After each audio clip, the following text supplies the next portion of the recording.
Hi, welcome to my little video presentation about my capstone project. My name is Camille McAllister, and my project was to create Belle. So I created and designed Belle's dress for the Rexburg Community Theater for their performance. It was super fun, and the goal of my project was to use all my skills that I've learned in my apparel major to fit and pattern and design and be able to create with my construction and sewing skills something beautiful in a finished garment. So that's kind of the goal.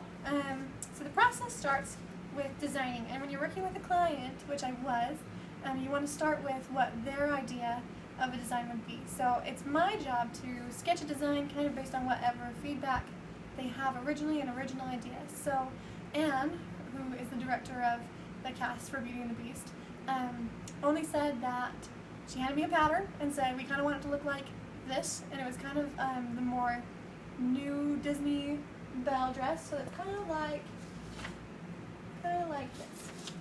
That was the main silhouette that they wanted. So they wanted the 3-tiered skirt, and then they didn't really know very much about what they wanted for the bodice. So it's my job as the designer to go in and sketch some different designs for them to pick from. So we went over some sketches. I did a lot of research.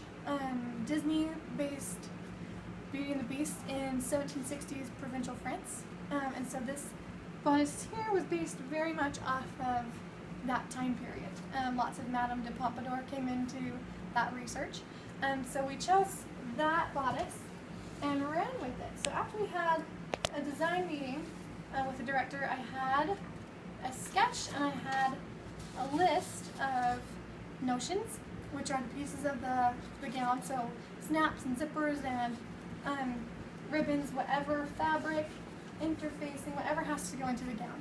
So after we had the design process done, we had to start searching for materials. So I just went online and searched up kind of what we wanted, and I found this beautiful fabric that's yellow and gold like Belle's dress, but it's got roses on it, which is symbolic in that story of the rose, and it's kind of important in apparel and also in especially in theater. Just kind of fun to do little things like that, just throwing the rose that you know about but maybe everyone else doesn't know about, so that's kind of fun. And after finding all the materials, we had to do the patterning.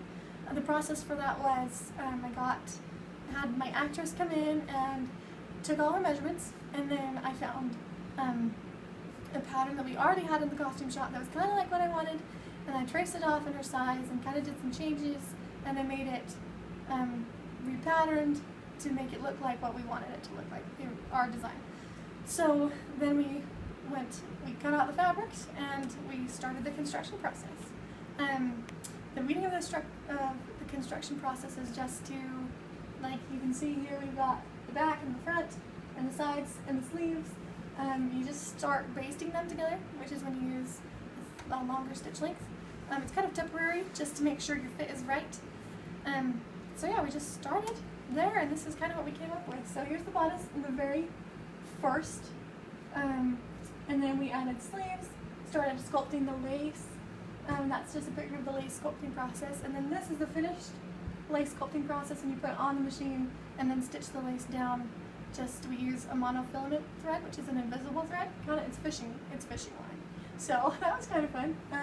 That's a picture of the sleeve. Here's our lace-up back. So Anne, the director, wanted to have that kind of Disney look of the lace-up back, but it's a quick change, and so we had to do quick change rigging. So that's when you take this little picture down here is when you take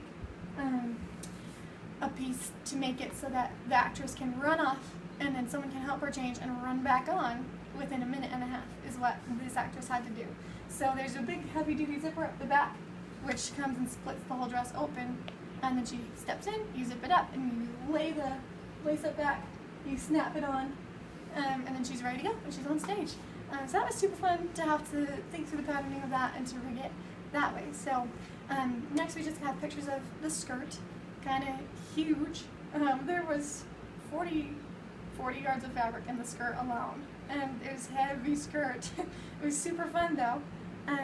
So we've just got some pictures of me on top of the cutting table cutting out the organza, And then this is the satin layer. The satin was super heavy and full skirt, so it drapes really well, and it would also spin very well because it was a circle skirt.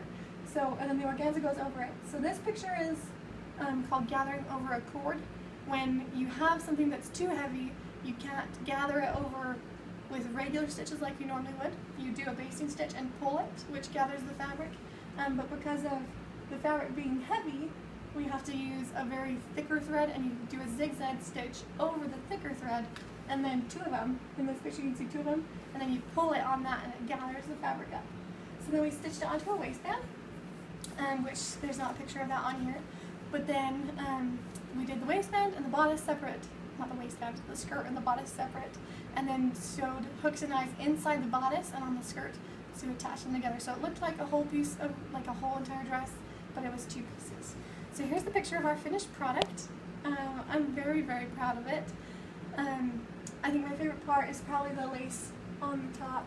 It's super gorgeous. So when we put the lace on the bottom, it kind of made the organza fabric do this funny, crinkly look, but it actually gave it a lot of personality, kind of made it more serious, because it is Belle and it's a Disney story, but Belle would have been a Baroque princess in this story at this point, and that means she would have been very rich and very gaudy, and so this lace kind of brings in the rich and the gaudy look. Yeah, I love it, super proud of it. So that was fun. The takeaways that I got from this project were that, well, the results were we had a beautiful dress to go on stage that was very impressive to the cast members, and the director was very satisfied. So that's perfect. You want your client to be satisfied. And then we had, I received a gift card, so that was super fun to receive that as a result. But the real takeaways that I had were a confidence in my ability that really I have done a whole degree of apparel making and pattern making, and I know my stuff, which was super gratifying and confidence building to know that I did have, I mean, I really did learn what I came here to learn. So that was really, really good for me. And I also have a confidence because I'm going to be making my own wedding dress soon, and now that I've made a very big, very impressive dress, I have the confidence that I can make also a very big, impressive dress for my wedding dress. So that was kind of super fun. Yeah, that's the end, but does anyone have any questions? What was your biggest challenge? My biggest challenge? Wow. I think my biggest challenge was trying to deal with the wrestling of the fabric and the materials. I mean, the skirt was super heavy, and it was, in this picture, you can kind of see it all jammed up right here. It was just heavy, and I think also a bigger challenge was meeting the deadline of that had been put on, because I thought I would have 3 months for the capstone project, but the theater needed the dress in a month. So I had to start and do the whole entire dress and project in the first month of school, which was a lot to take on. Lots of changes happened in my life right then, and trying to start all those classes at the same time, that was a big challenge. Thank you. Any other questions? If you had this to do again, would you do it any differently than you did it this go around? If I had to do it again, I don't know if I'd do it very much differently. I think that I would do it pretty much the same. I would redo the waistband on the skirt because I don't feel like it looks very good. But I think the overall product I was very satisfied with. I might have, so when they put the actress in it, they didn't put a hoop under her skirt. And the skirt was so full that I feel like they should have had a hoop under there. So I would do that differently, but that wasn't necessarily me doing that. I think I would just take a little more time with the actress and the fittings, making sure that things fit really well, because they did fit very well in the end, but there were lots of tweaks at the very end that were really kind of worrisome. We had to take up the shoulders a lot because the neckline was too low. So just like more attention in patterning and in that first fitting when we made a mock-up. But I think that's what I would do differently. Any other questions? I think we're good. Thank you so much for listening.